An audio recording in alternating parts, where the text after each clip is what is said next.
Araw ng pagtaas at panibagong hamon. Habang binibigyan ng promosyon ang ilang Magic Knights, ramdam ni Sekei ang tensyon sa silid, mga tingin na may hinanakit, ngunit may pag-asa rin na magiging karapat-dapat siya bilang senior knight. Ipinaalam niya sa sarili niya ang pangakong, ipagtatanggol ang kaharian ng Clover gamit ang natanggap na ranggo.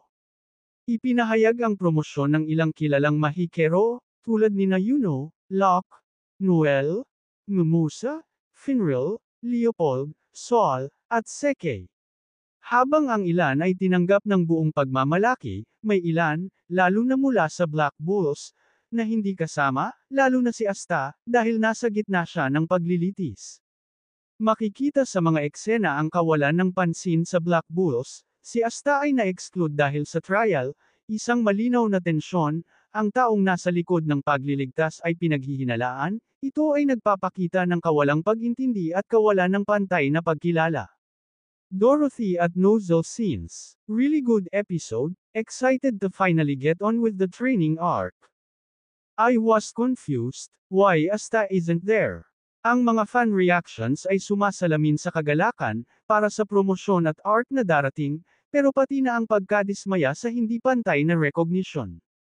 Bagamat masayang-masaya ang ilan, nanatiling nakabitin si Asta. Silang nasa promosyon ay maghahanda sa Heart Kingdom training, ngunit si Asta, dahil sa trial, ay mananatili sa shadow, isang malaking pag-anticipate para sa darating na storyline.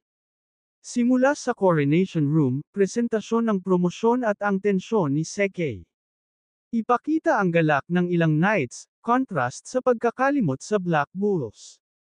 Pipila ang mga bagong bayani, ngunit sino ang naiwan sa dilim?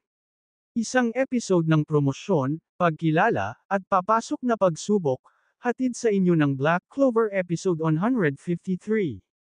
Sa episode na ito ng Black Clover, ilang Magic Knights ang tumataas ang ranggo, isang simbolo ng kanilang kabayanihan. Ngunit ang promosyon ay hindi pantay, habang ang ilan ay ipinagbunyi, ang pinakamabilis na lumaban at nagbuwis para sa kaharian, si Asta, ay naalis sa selebrasyon dahil sa isang SQ lang paglilitis. Samahan kami sa isang emosyonal na yugto ng pagkilala, katapatan, at bagong hamon na magsusubok sa tunay na lakas ng aming mga bayani. Sana ay magustuhan nyo ang dramatikong reinterpretation ng episode na ito, handa para sa pagmamahal nyo sa Black Clover. Hanggang sa muli, mga ka-anime.